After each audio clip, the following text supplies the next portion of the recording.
स्वाधीन विधायक प्रार्थी भाव सोर निर्वाचन मंडली आसंताकाली नामांकन पत्र दाखल करने नहीं सांबादिक सम्मेलन में सूचना देले प्रार्थी काशीनाथ दास। चलित वर्ष राजनीति क्षेत्र में बहु प्रार्थी दल अदल बदल नहीं चर्चा बेले बालेश्वर जिला आज युव खेल प्रशिक्षक काशीनाथ दास बाहनगाठारे एक सांबादिक सम्मेलन जरिए स्वाधीन विधायक प्रार्थी भाव आसंताकाली नामांकन पत्र दाखल करेंगे बोली जणाइछन्ति। से गत 20 वर्ष धरी राज्य और जातीय स्तर में खेल प्रतियोगिता रे स्वर्ण पदक हासिल करिଥିବା कथा विज्ञप्ति जणाइछन्ति। अंचल अनेक युव खेलाड़ी सहयोग करिछन्ति। से गत पंचायत निर्वाचन में कांग्रेस प्रार्थी भाव निर्वाचन से 8000 मतदान पाइथिले।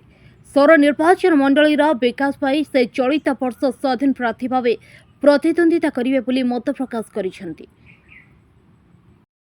मो ना काशीनाथ दास, नुआपुर पंचायत बालेश्वर डिस्ट्रिक्ट रे सोर विधानसभा निर्वाचन मंडली रे बाहनगा ब्लॉक मोर घर।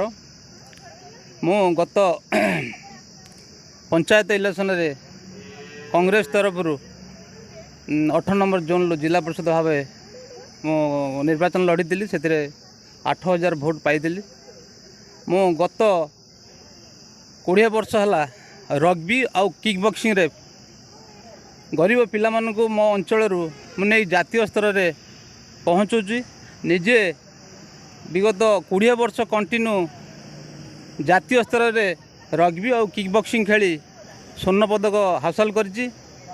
तेणु मोर चिंताधारा मो अंचल रे जते गरीब पिला मानकु नहीं मु सुदृढ़ करी युवपीढ़ी की जमीती सोर निर्वाचन मंडली सुदृढ़ करी सारा भारत वर्ष जातीय स्तर नहीं पहुँचेबी आउ से मु संकल्पबद्ध।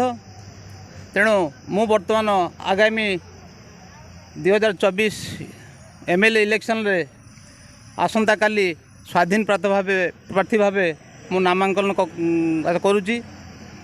एथिरे मोर रग्बी परिवार तथा सोरर प्रत्येक भोटर भाई आउ युवपीढ़ी माने मनस्थ करिसेंति जे तेणु मते ये समर्थन दे आगामी दिन में स्थिर और दृढ़ स्वर केमिति दृढ़ नेतृत्व नेबी से संकल्पबद्ध भी हेलेनी। बाहनगारू महेश मलिंग का रिपोर्ट, अपराह्न लाइव।